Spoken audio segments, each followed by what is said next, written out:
This week, a deadly subway station shooting. Plus, a man who residents say has been terrorizing a community is arrested.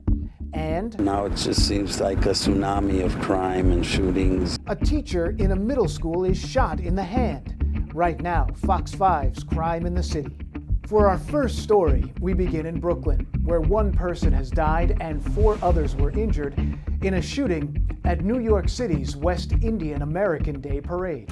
Briella Tomasetti is in Crown Heights this morning. What do you know, Briella? Yeah, this is absolutely an update. Rosanna and Dan, good morning to both of you. We're getting word from police that the 25-year-old man who was shot in the abdomen yesterday right along this parade route has died. We're told he was initially in critical condition, then stabilized, but then passed away later due to complications. And police do have a suspect description. At this point, they say they're looking for a man in his 20s with a slim build who was last seen wearing a brown shirt with paint stains and a black bandana. He fired his gun, according to police, numerous times into that crowd. Members of the massive crowd began running away in panic and ducking for cover. Music drowned out the barrage of gunfire at yesterday's West Indian Day Parade after a gunman shot 5 people, leaving a 25-year-old man dead. Investigators say the suspect is still on the run. This was an intentional act by one person towards a group of people. According to the NYPD, the shooting happened just after 2:30 between Classen and Franklin Avenues. The suspect allegedly got on a cement divider between the service road and parade route and opened fire on a crowd of revelers. Cops say a 69-year-old woman was hit in the shoulder, a 64-year-old man was struck in the arm, a 36-year-old man in the head, a 25-year-old in the abdomen, and a 16-year-old in the arm.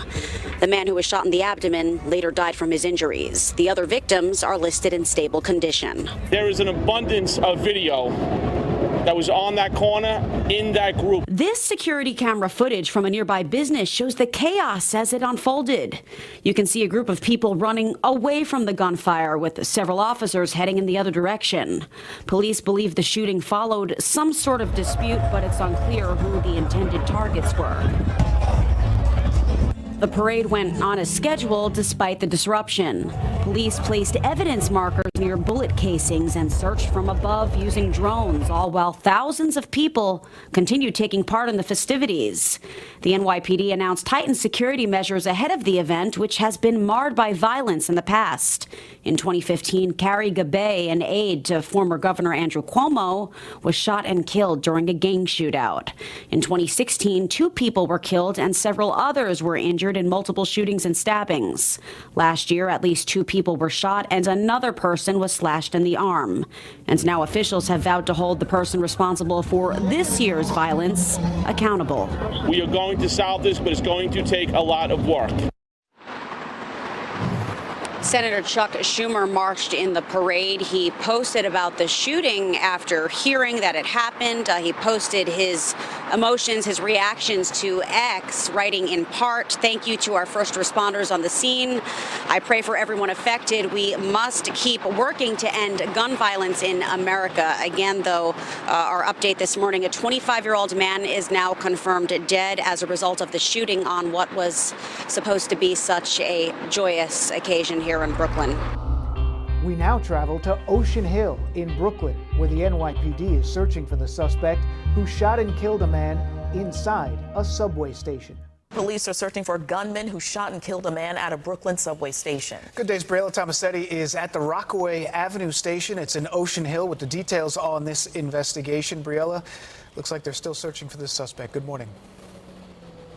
Yeah, they are. Dan Zashani, good morning to both of you. Police, though, have identified the victim just this morning as 47-year-old Freddie Weston of Crown Heights. The search for the gunman, as you mentioned, still ongoing. Police say they're canvassing video from the subway station itself and from the surrounding areas with hopes that will help lead them to an arrest. It was another violent night in the transit system. This time, a 47-year-old man was shot to death at a subway station in Brooklyn. It's been regular for people to get shot here all the time. Police say they received calls for shots fired at the Rockaway Avenue station in Ocean Hill at around 11:15 last night. When officers arrived on scene, they found the victim, who cops have now identified as Freddie Weston, on the mezzanine level near the C train with a gunshot wound to his head. He was taken to Brookdale Hospital, where he died from his injuries. I don't feel really safe at this point. Police are also still looking for the person or people responsible for killing 25-year-old Denzel Chan of Texas and injuring 4 others at this weekend's West Indian Day parade in Crown Heights.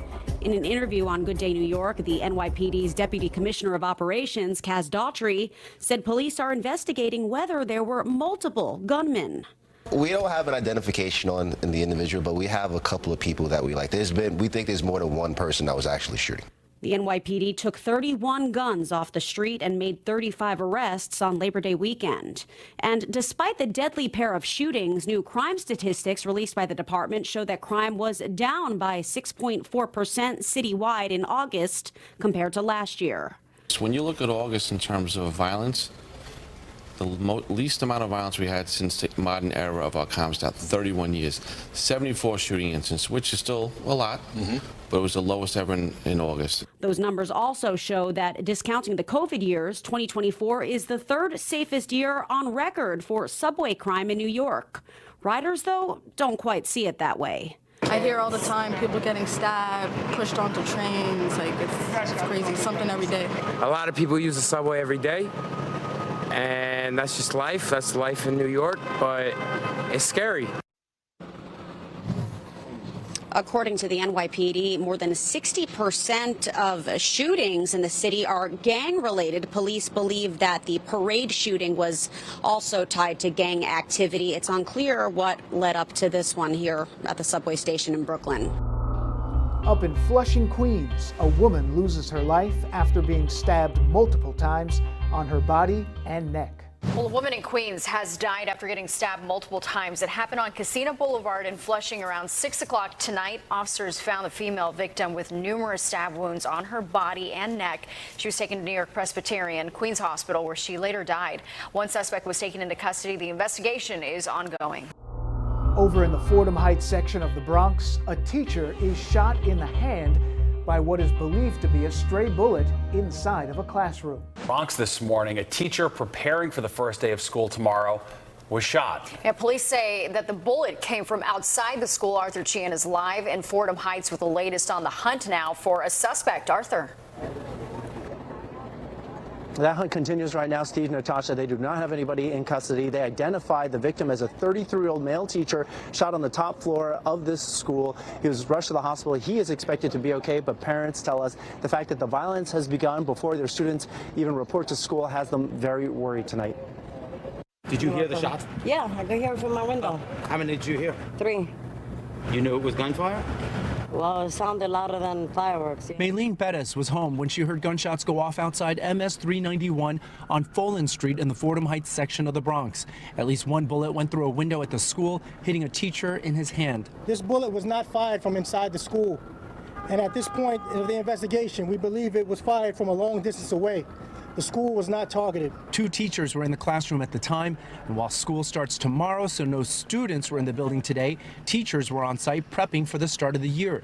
Immediately after the shooting, police combed over a nearby apartment complex, believing that's where the shots may have come from. You have to be careful with all this stuff activity that's going on in that building, a lot of drug activity. Parents getting ready to send their kids off to school tomorrow are shaken, as are other residents on this block. My son going back to school tomorrow, and it feels like hurt, you know? It's worrying us because we both hear what is happening. Some other state, something like this, crazy. It's crazy. It's unsafe in school. We don't know how safe our kids are going to school, going to the grocery store. Now it just seems like a tsunami of crime and shootings.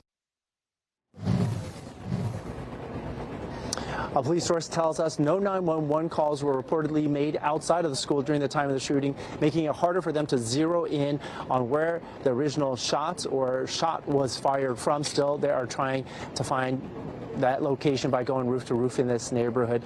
The Department of Education says they'll have extra resources here tomorrow, as well as the police department. We now head to the Upper West Side, where a 26-year-old man was punched and slashed in the face inside a subway station. This morning, searching for the suspect in a subway slashing. This happened on the Upper West Side. Police say that suspect got into an argument with a 26-year-old victim inside the West 72nd Street and Broadway subway station Friday afternoon. The suspect then reportedly punched and slashed the victim in his face. The victim is listed in stable condition. If you have any information, call Crime Stoppers at number 800-577-TIPS.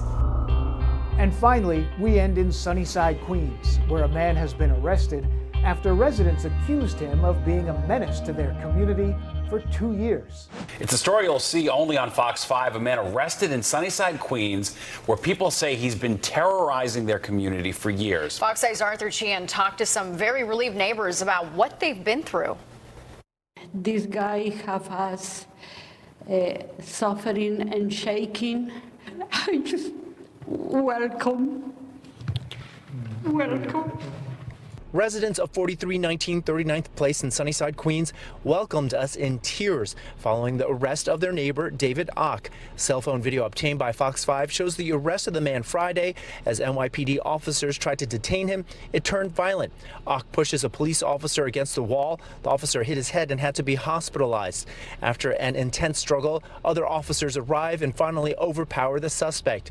Police now confirmed to Fox 5 Ock has been arrested for a number of charges, including assault, menacing, harassment, drug possession with intent to sell, and multiple counts of vandalism. There was a brick through the window, and I said, who would do this? The story was brought to our attention by a Fox 5 employee whose identity we are withholding for safety purposes. 2 weeks ago, he arrived home to find his car and 2 others vandalized.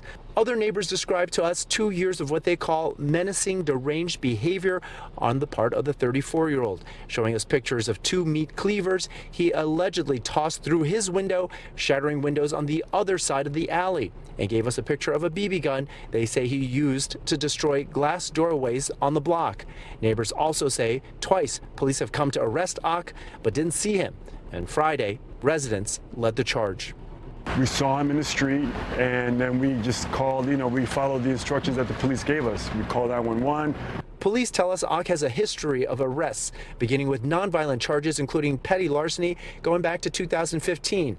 And he was wanted for 4 separate incidents since just this July, and that was before appearing to shove that officer during Friday's arrest. For those who live in this building and on this block, they tell us they have 2 main concerns right now. The first is for their own safety if the suspect is released and angry with them. But they also say they're concerned about the well-being of the suspect. I just hope he gets the help he needs, now that the police have him. While Ock will now face a judge, those who live on this block are waiting anxiously to see if the peace they now feel lasts. That's this week's Crime in the City. Subscribe for more at youtube.com/Fox5NY.